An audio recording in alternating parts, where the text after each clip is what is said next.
వెంకటేష్, అనిల్ రావిపూడి కాంబోలో తెరకెక్కిన 'సంక్రాంతికి వస్తున్నాం' చిత్రం విజయవంతంగా ఐదో వారాన్ని పూర్తి చేసుకుంది. వర్కింగ్ డేస్‌లో కొద్దిగా స్లో డౌన్ అయినా వీకెండ్ డేస్‌లో దుమ్ము దులుపుతుంది. సో, ఈ చిత్రం 36వ రోజు కలెక్షన్లను తెలుసుకోబోయే ముందు ఒక చిన్న రిక్వెస్ట్. మన ఛానల్‌లోని వీడియోస్ చూసి నచ్చితే సబ్స్క్రైబ్ చేసి, లైక్ కొట్టి షేర్ చేయండి.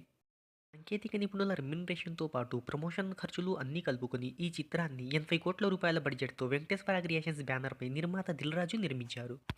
మూవీకి ప్రపంచవ్యాప్తంగా రూ. 42,00,00,000 ప్రీ రిలీజ్ బిజినెస్ జరిగింది. 43,00,00,000 షేర్, 85,00,00,000 గ్రాస్ బ్రేక్ ఈవెన్ టార్గెట్‌తో ప్రేక్షకుల ముందుకొచ్చిన ఈ చిత్రం కేవలం 3 రోజుల్లోనే బ్రేక్ ఈవెన్ ఫార్మాలిటీని కంప్లీట్ చేసుకొని ఇప్పటి వరకు 150,00,00,000కు పైగా డిస్ట్రిబ్యూటర్లకు, బయ్యర్లకు లాభాలను తెచ్చిపెట్టింది.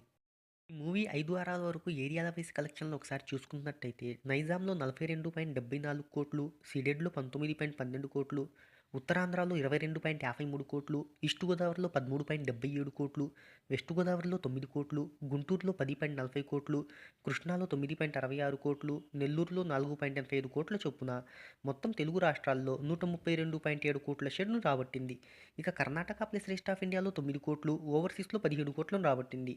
దీంతో ఈ చిత్రం తెలుగు రాష్ట్రాల్లో 214.45,00,00,000 గ్రాస్‌ను అందుకోగా, ప్రపంచవ్యాప్తంగా 158.7,00,00,000 షేర్‌ను అందుకుంది.